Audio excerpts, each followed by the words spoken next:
Labą dieną. Žiūrėkit, turim šiandieną tokį Forduką, gražios vyšniavos spalvos. Tai vat bus ženklas, kad jau visi turbūt laukti pavasario pradėjo su pirmu sniegu.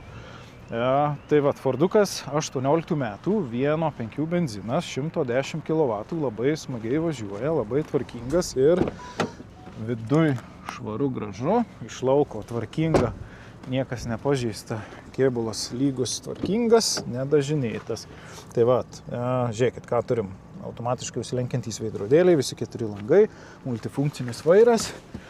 Turim šildomą vairą, automatinį parkavimą, parkavimo jutikliai priekį gale, kondicionierius, šildomos sėdynės, beraktį užvedimo sistema ir kilometrų.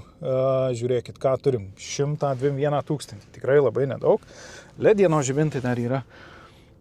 Smagiai važiuoja, smagus automobiliukas, metai neblogi, kilometrai nedideli, žiūrėkit, kuro sąnaudos 6,5 litro, tai vat be viso to dar ir ekonomiškas. Taip pat ekraniukas yra čia, jis nėra didžiausias, bet tikrai rasit nustatymų kažką pažaist.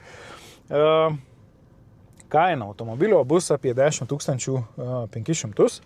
Tai va, toksai automobiliukas gali būti jūsų su leasingu, su vartojimo paskola arba išperkamąją nuomą, jeigu reikia finansavimo, jeigu nereikia, atvykstat, registra tenai, automobiliukas čia, įsibandot, yra galiojanti vokiška techninė apžiūra, visos ridos fiksuota ir gali būti jūsų. Tai va, žiūrėkit, kokie buvo automobiliuko prieš tai numeriai, tai tikiuosi irgi neprastesnius įsiimsit ir galėsit važinėti su tokiu Forduku, smagiai, ekonomiškai, kaip matėt, 6,4 ir patogiai. Tai va, ką domina Fordukas, jį rasite čia, Gėlyno 10, laukiam jūsų.